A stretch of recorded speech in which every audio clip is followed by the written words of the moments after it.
Welcome to the Mom Self-Care Podcast, your safe space to finally focus on YOU. I'm Twitty-Hawkins, your self-care coach for moms, praying wife, and mom of four. And I know that being a Christ-centered mom is such a beautiful calling, but it can be so draining.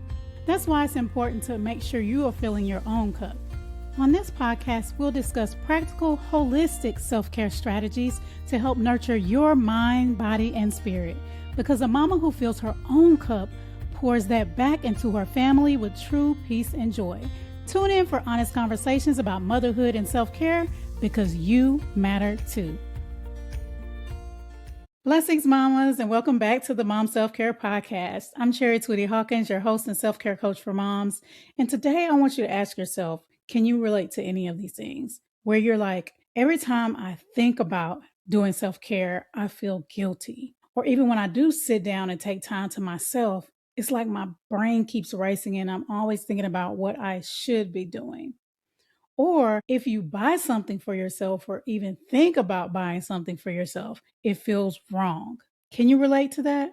But I want you to know that as a Christian woman, that's not conviction, that's mom guilt, and that's conditioning. And we've often been conditioned to think that self-care is selfish. But being selfish is I'm thinking about myself and nobody else. I don't care how they get hurt. I don't care what is going on with them. I'm only thinking about me. But self-care is pouring into your own cup and making sure that you're taken care of, that you're happy, that you're healthy, so that you can pour into others from a place of abundance rather than a place of exhaustion. It is making sure that you're happy, that you're full of joy, so that you can serve others well. Is that selfish? No. You can take care of yourself and take care of others as well. We often think for some reason that they're separate, that it's one or the other. But you need to, in order to serve and take care of your kids and show up as your best, you need to make sure that you're okay too. So let's shift that mindset from, I'm being selfish if I do for myself, if I buy things for myself, if I take care of myself too. When I pour into myself, then I'm better able to be the best mom, the best wife, the best employee, the best business owner, the best daughter of God when I take care of me too.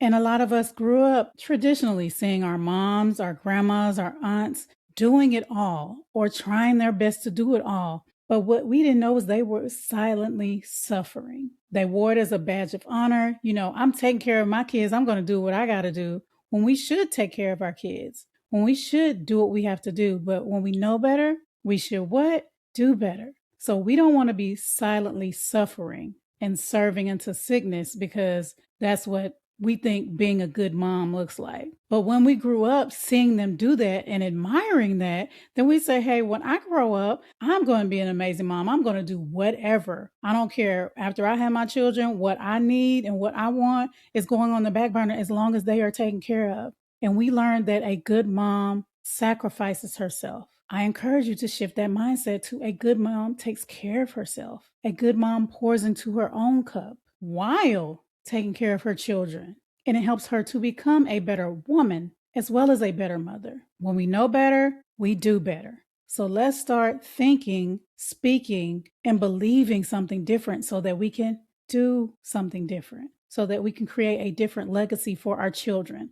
We don't want our children growing up, our girls having kids and they're wore out and exhausted. That would just hurt. You know how now if your daughter doesn't feel good enough or she's feeling like she's not the amazing child of God that God created, then it hurts your heart. I know it does mine when my children are talking down on themselves. And then when they become adults and have kids, you don't want them thinking the same way. And then, of course, acting the same way. You don't want that. So let's shift that mindset. And Mark 12:31 says to love your neighbor as you love yourself. And there's so many scriptures throughout the Bible, you guys, that will tell you that self-care is necessary. Of course, it doesn't say those words, but it talks about the importance of taking care of yourself. I've heard in church so many preachers talking about love your neighbors as you love yourself.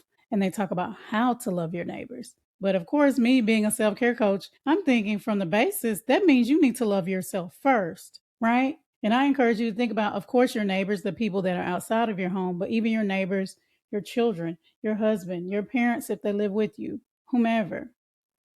How are you going to love them with the love of God or with the love that God wants you to if you don't love yourself first. You will get frustrated about things, not understand because you don't have a basic love for yourself. And that includes taking care of yourself. The same love that you give to your kids, making sure they have food, not just the basic food, but those things they love. I'm laughing because I think about like back in the day, we used to want McDonald's. I'm 45, so you guys that are my age, we used to like want McDonald's, and our parents would say, "What? Do you have McDonald's money?"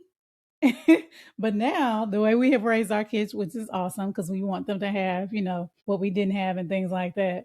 They're wanting my kids. I don't know about yours. I want some sushi. I want to go to Papados. It's not Papados. It's one of their restaurants. For you guys that know, Papados has different restaurants. Whichever restaurant is like, my son calls it premium. Like we went there and got lobster and all this nice stuff. They're wanting to go places like that. And I even saw a post online. It was so funny.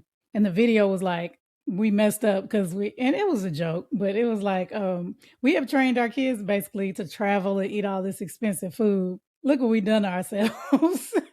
And it's like, that's a good thing, of course. But at the same time, it's like, Lord, the duality of motherhood. And then somebody in the comments was like, yeah. And I'm like asking them, don't you want to go to McDonald's? I just thought I'd share that with y'all because that is so funny. But you want to make sure you're doing the same for yourself, that you are taking yourself out to eat to nice places, getting food that you like, that some would consider a luxury. If you're doing it for your kiddos, you should do it for yourself, okay? Because they want mama to be happy too, right? Yes, they want mama to be happy and healthy. And then also, there's so many ways to show yourself love, just like there's so many ways that you show your children love, but making sure that you are honoring your emotions, making sure that you're stopping and saying, hey, I need to rest. All of these different things. You can go online and look up how do I love myself. I actually have a journal for you guys if you want to get started on that, a self-love journal for moms.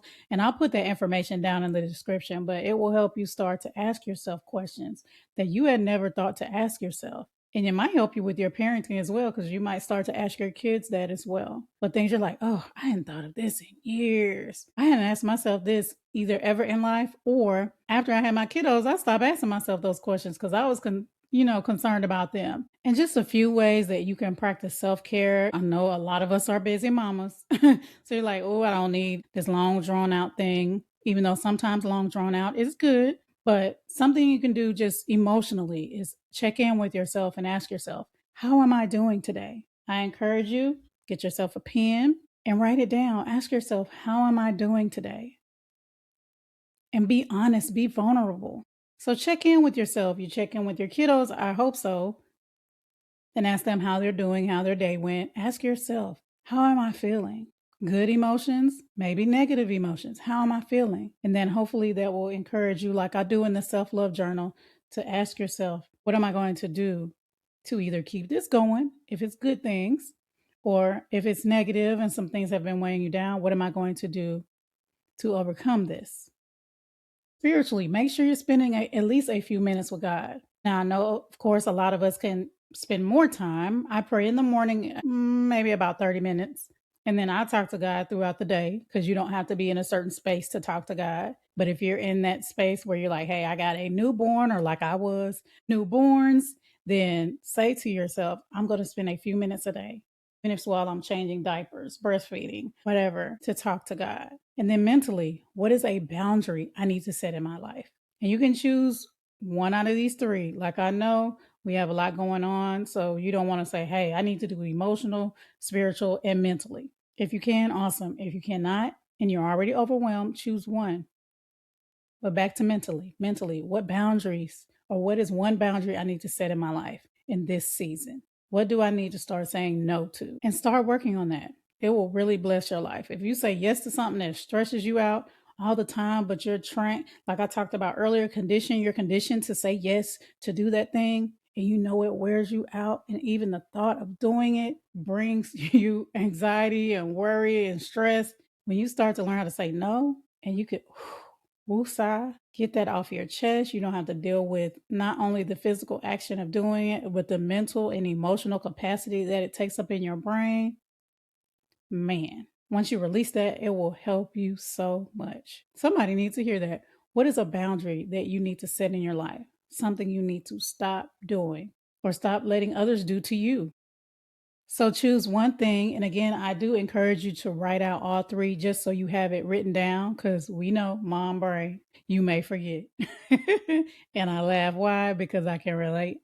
But choose one thing that you're going to start implementing in this season to take care of you, to put yourself on your own to-do list. And if you want to go deeper into what self-care looks like for me and how can I start making this a habit, then I will be doing a training at the end of this month, at the end of January, to help you remember that you matter too, and to really take you through steps to start making this a priority, to start making yourself a priority, because you matter so much to God and to your family and actually to this world. And we really need to shift our mindsets, because that's where it starts. Your actions start in the mind. And even if you try to do an action without it starting in the mind, very often, not always, but very often you will quit.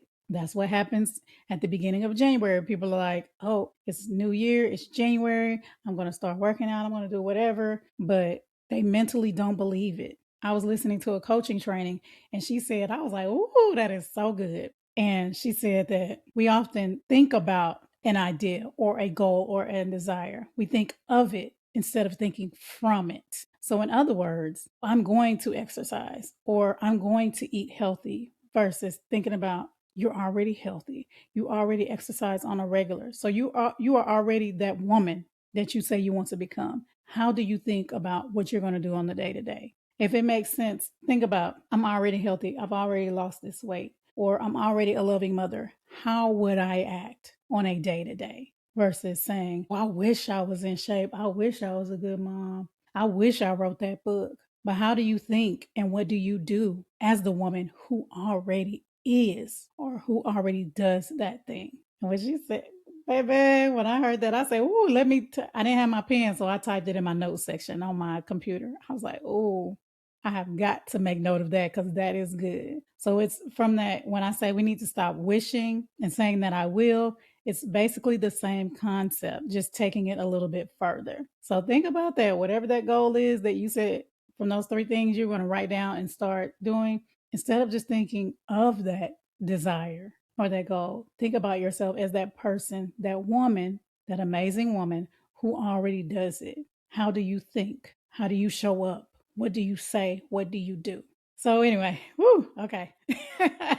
I got up on a little soapbox about that, but I thought that was so good and God just told me to share it. But if you want to, like I said, have more accountability and really be intentional about making self-care a priority, make sure you stay tuned. Follow me on TikTok and Instagram at CIC Inspire Me if you already don't. And make sure, like I said, you get that self-love journal down below to really start asking yourself, start to create that shift of mindset to I love me, I matter too. But I will be sharing more details about my upcoming training, You Matter Too. I would love to see you guys there. So make sure you follow me on social media or get on my email list in the description down below. All right, ladies. Well, if you know a mama that needed to hear this, make sure you share this with them. Subscribe if you haven't, and leave a review if this blessed you. Until next time, take care. God bless. Thanks so much for joining me for the Mom Self-Care Podcast. I hope you feel inspired to make yourself a priority too. If you enjoyed this episode, don't forget to subscribe so you don't miss a thing. Share this podcast with another mama you love and leave a review.